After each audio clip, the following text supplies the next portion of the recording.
Welcome back to botany class students. आज हम Rhodophyta का एक मेंबर पढ़ने जा रहे हैं जिसका नाम है पॉलीसाइफोनिया। और मैं आपको ये बताना चाहूँगी कि रोडोफाइटा जो है वो रेड एल्गी है और मेराइन एल्गी है। ये समुद्र में पाई जाती है और काफ़ी साइज़ में बड़ी होती है। फेदरी जो पॉलीसाइफोनिया है उसका स्ट्रक्चर अगर आप देखेंगे तो फेदर जैसा लगता है, फेदरी है ये। और कुछ रेडिश ब्राउन कलर की एल्गी होती है, ये रेड एल्गी भी इसे कहा जाता है। और क्योंकि इसके अंदर जो पिगमेंट पाया जाता है वो आर फाइको एरिथ्रिन और आर फाइकोसाइनिन है जो कि डोमिनेंट पिगमेंट है। और इसके अलावा इसमें क्लोरोफिल ए और क्लोरोफिल डी पाया जाता है। लेकिन क्योंकि डोमिनेंस फाइको एरिथ्रिन का है इसीलिए ये एल्गी रेड कलर की होती है। अब हम देखते हैं पॉलीसाइफोनिया के बारे में। तो सबसे पहले पॉलीसाइफोनिया का जो क्लासिफिकेशन है वो देख लेते हैं। डिवीजन है यहाँ पर रोडोफाइटा, क्लास है रोडोफाइसी, ऑर्डर है सिरामियल्स, फैमिली है रोडोमिलिएसी और जीनस है पॉलीसाइफोनिया। आप यहाँ चित्र में देख रहे हैं ये फेदरी स्ट्रक्चर जो है वह पॉलीसाइफोनिया का ही है। और इस प्रकार से ये ब्रांच्ड स्ट्रक्चर आपको पॉलीसाइफोनिया का दिखाई देते हैं जिसकी कि विस्तृत जानकारी इस वीडियो में दी जाएगी। सबसे पहले हम देखते हैं इसका अकरेंस कैसा है, कहाँ पर ये पाई जाती है। तो सबसे पहले मैं बताऊं आपको तो पॉलीसाइफोनिया जो है एक लार्ज जीनस है, बड़ा जीनस है जिसमें करीब 200 स्पीसीज पाई जाती हैं। उन 200 स्पीसीज में से 16 स्पीसीज इंडिया में भी पाई जाती है जो कि सदर्न और वेस्टर्न कोस्ट में पाया जाता है। क्योंकि मैंने आपको बोला ये मेराइन एल्गी है तो समुद्र में ये पाई जाती है। कॉमन इंडियन स्पीसीज में फेरुलेशिया है, पॉलीसाइफोनिया फेरुलेशिया, पॉलीसाइफोनिया अर्सियोलेटा, पॉलीसाइफोनिया वेरीगेटा, ये कुछ कॉमन स्पीशीज़ हैं पॉलीसाइफोनिया की जो इंडिया में पाई जाती हैं। कुछ स्पीशीज़ आप देखेंगे लिथोफाइट्स की तरह पाई जाती हैं, मतलब रॉक्स पे पाई जाती है, रॉक्स पे ग्रो करती हैं। कुछ स्पीशीज़ जो हैं वह एपिफिटिक हैं नेचर में, मतलब कि वह दूसरे प्लांट पे पाई जाती है या दूसरी एल्गी पे पाई जाती है। जैसे फिरुलेशिया जो है वो जेलिडियम पे पाई जाती है। तो इस प्रकार से भी ये इसका अकरेंस दिखाई देता है। अब आते हैं हम प्लांट बॉडी जो है पॉलीसाइफोनिया की वो किस प्रकार की होती है। तो प्लांट बॉडी जो है वो मल्टी एक्सियल है, बहुत अच्छी ब्रांच्ड है।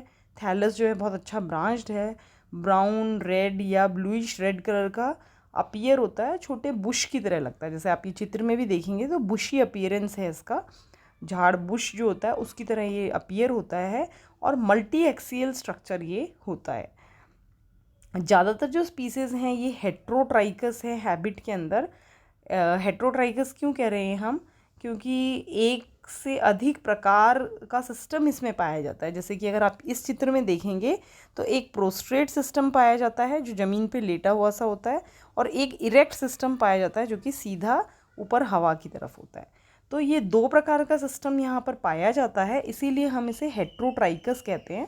तो कहने का अर्थ ये हो गया कि पॉलीसाइफोनिया जो है एक मल्टी एक्सियल बुशी अपीयरेंस में ऐसा प्लांट बॉडी है जो कि हेट्रोट्राइकस है, जिसमें दो प्रकार के सिस्टम पाए जाते हैं। एक प्रोस्ट्रेट सिस्टम होता है और दूसरा इरेक्ट सिस्टम होता है। अब हम सबसे पहले देखेंगे प्रोस्ट्रेट सिस्टम क्या होता है। जो प्रोस्ट्रेट सिस्टम है वह भी मल्टी एक्सियल हो सकता है। देखिए आप देख रहे होंगे कि इसमें लगातार सेल्स जो हैं आपको बहुत सारे लाइन में सेल्स दिखाई दे रहे हैं, मतलब ये यूनी एक्सियल ना होके मल्टी एक्सियल है और वेल डेवलप्ड है। लोअर साइड जो है जो प्रोस्ट्रेट सिस्टम है उसमें जो नीचे की तरफ जो है यूनिसेलुलर राइजॉइड्स भी डेवलप होते हैं। जैसे ये देखिए आप, ये देख रहे हैं, ये प्रोस्ट्रेट सिस्टम में आपको यूनिसेलुलर राइजॉइड्स आपको नज़र आ रहे हैं। और ये जो यूनिसेलुलर राइजॉइड्स हैं फिर ये आगे जाके या नीचे एपेक्स पार्ट पे ये डेफिनेट अटैचमेंट डिस्क बना लेते हैं। ये देखिए कई सारी स्पीसीज़ में आप देखेंगे इस प्रकार की अटैचमेंट डिस्क ये बना लेते हैं। तो जो प्रोस्ट्रेट सिस्टम है वो भी मल्टी एक्सियल है और वो उसमें से यूनिसेलुलर राइजॉइड्स निकलते हैं, और राइजॉइड्स जो निकलते हैं वो बहुत लोब्ड भी हो सकते हैं एपेक्स पार्ट पे, जो कि एक अटैचमेंट डिस्क वहाँ पर बना लेते हैं। अब ये जो अटैचमेंट डिस्क फॉर्म हो रही हैं, इसमें कुछ स्पीशीज़ में फॉर्म होती है, जैसे अर्सियोलेटा में फॉर्म हो जाती है और नाइग्रिसेंस के अंदर फॉर्म हो जाती है। इसी प्रकार से कुछ ऐसी स्पीसीज़ भी हैं जिनमें प्रोस्टेट सिस्टम जो है एब्सेंट होता है, जैसे इलोंगेटा एक स्पीसीज़ है, वायोलेशिया एक स्पीसीज़ है, जिनके अंदर की प्रोस्टेट सिस्टम नहीं पाया जाता, लेकिन बहुत सारे राइजॉइड्स वहाँ पर पाए जाते हैं जो कि इरेक्ट सिस्टम के लोअर पार्ट से निकलते हैं और अटैचमेंट डिस्क बनाते हैं। तो ये जो है ये पूरा का पूरा एक प्रोस्टेट सिस्टम है, जिसमें कि आपको ये बताना है कि मल्टी एक्सियल होता है। लोअर साइड में यूनिसेलुलर राइजॉइड्स होते हैं, राइजॉइड्स में आपको लोब्ड अटैचमेंट डिस्क्स पाई जाती हैं। कुछ स्पीसीज़ के अंदर प्रोस्टेट सिस्टम नहीं पाया जाता है, सीधा उसमें सिर्फ राइजॉइड्स ही पाए जाते हैं जो कि इरेक्ट सिस्टम से निकलते हैं। अब आते हैं हम इरेक्ट सिस्टम के ऊपर कि अगर हम इरेक्ट सिस्टम की बात करते हैं तो हमें क्या दिखाई देता है। इरेक्ट सिस्टम जो है वह एक तरीके से कहना चाहिए कि प्रोस्टेट सिस्टम से ही डेवलप होता है, और इरेक्ट सिस्टम में मेन एक्सेस होती है एक, और ब्रांचेस होती हैं।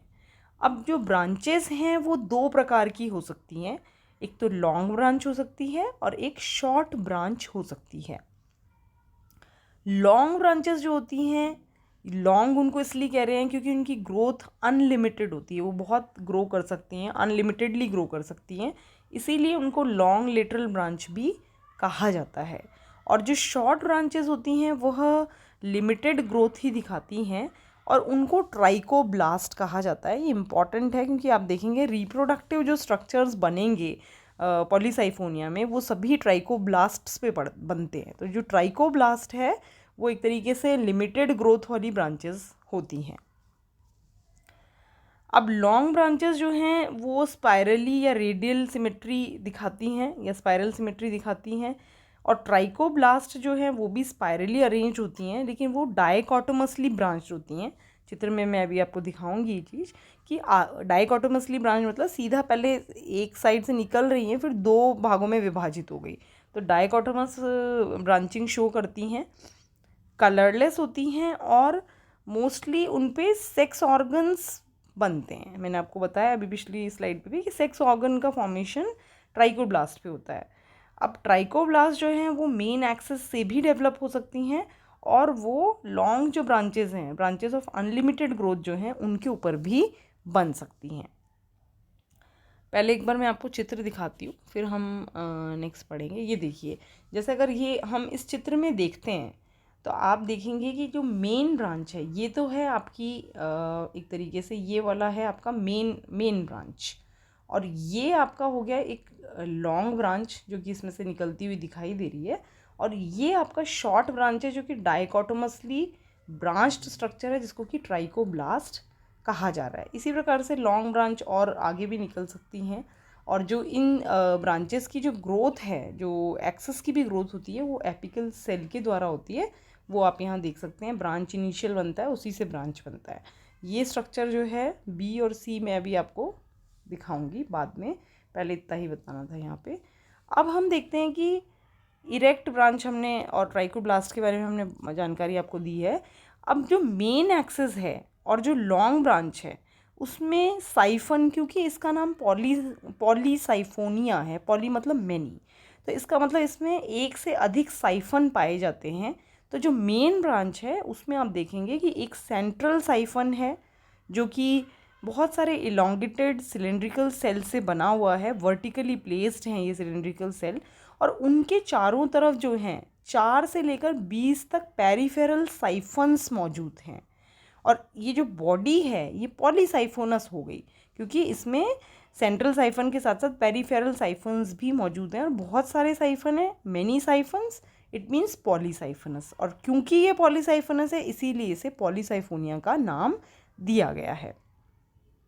जो सेंट्रल साइफन है सिर्फ उसी के ऊपर एपिकल रीजन जो है वो प्रेजेंट होता है। Only the central siphon is present at the apical region of both main axes and long branches. जो ऊपर की तरफ में अगर आप देखेंगे मेन एक्सेस और लॉन्ग ब्रांच पे, तो उसमें सिर्फ सेंट्रल साइफन आपको दिखाई देता है, लेकिन नीचे अगर आप देखते हैं तो आपको पेरिफेरल सेल्स भी दिखाई देते हैं।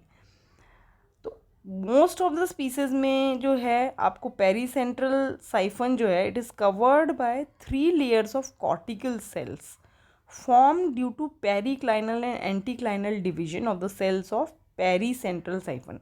जो पेरीसेंट्रल साइफन्स हैं वो भी आप देखेंगे चित्र में, आपको बताऊंगी कि वो भी जो हैं वो कवर्ड रहते हैं 3 लेयर से, जो कि कॉर्टिकल सेल्स की बनी हुई हैं। और ये पेरी सेंट्रल जो साइफन है उसी का एंटीक्लाइनल और पेरिक्लाइनल डिवीजन के द्वारा ये पॉसिबल होता है। और जितने भी सेल्स हैं, all the cells of the plant body are connected with each other by pit connection या साइटोप्लाज्मिक कनेक्शन। जितने भी साइफन्स हैं, चाहे वो सेंट्रल साइफन है या पेरीसेंट्रल साइफन है, आप देखेंगे उन सभी के बीच में साइटोप्लाज्मिक कनेक्शंस या पिट कनेक्शंस रहते हैं। और अगर हम ट्राइकोब्लास्ट की बात करते हैं तो वो मोनोसाइफनस होता है, वो पॉलीसाइफनस नहीं होता है। ये देखिए, अब जैसे इस चित्र में अगर आपको मैं दिखाती हूँ तो आप देखेंगे ये जो बीच वाला है दिस इज सेंट्रल साइफन, और दोनों साइड्स जो हैं, चाहे ये देख लीजिए चाहे ये देख लीजिए, दिस इज पेरीसेंट्रल साइफन, ये पेरीसेंट्रल साइफन है। और पेरीसेंट्रल साइफन जो है आपका दोनों साइड में, और ये पिट कनेक्शंस हैं, आप बीच बीच में देख रहे हैं जगह छूटी हुई सी आपको लग रही है, गैप सा है, तो ये एक तरीके से पिट कनेक्शन है जिससे कि सेंट्रल साइफन और पेरीसेंट्रल साइफन्स जो हैं कनेक्टेड हैं। और अगर आप इसका टीएस काट के अगर देखें, अगर हम सपोज इसका टीएस काट लेते हैं इसका इस स्ट्रक्चर का, तो टीएस काटने से हमें इस प्रकार का स्ट्रक्चर दिखाई देगा जिसमें कि बीच में आप देख रहे हैं सेंट्रल साइफन है और चारों तरफ इसके पेरीसेंट्रल साइफन। क्योंकि पेरीसेंट्रल साइफन हमने यहाँ पर 2 डायमेंशनल पेपर पे देख रहे हैं, हमको आपको दोनों साइड 2 दिखा दिए, लेकिन वैसे ये 4 से लेकर 20 तक हो सकते हैं, 4 से 20 तक आपको पेरीसेंट्रल सेल्स जो हैं, साइफन्स जो हैं वो दिखाई दे सकते हैं।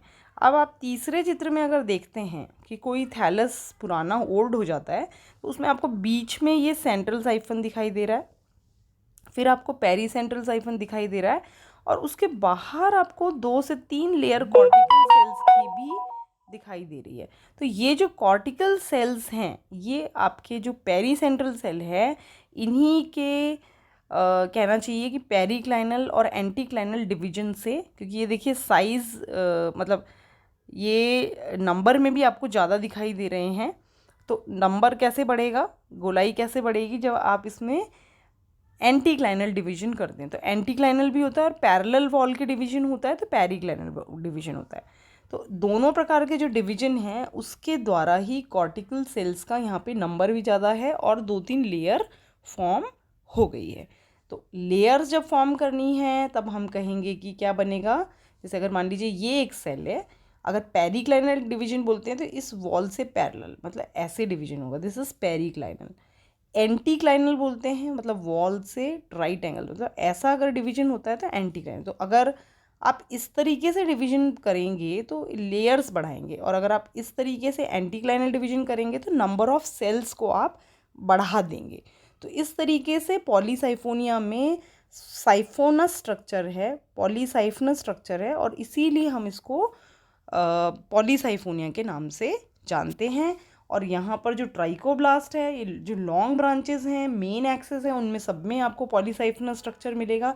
लेकिन अगर आप ट्राइकोब्लास्ट की बात करते हैं तो इसमें आपको मोनोसाइफनस स्ट्रक्चर मिलेगा, और ट्राइकोब्लास्ट पे ही सेक्सुअल ऑर्गन्स जो हैं वो लगे हुए होते हैं पॉलीसाइफोनिया के।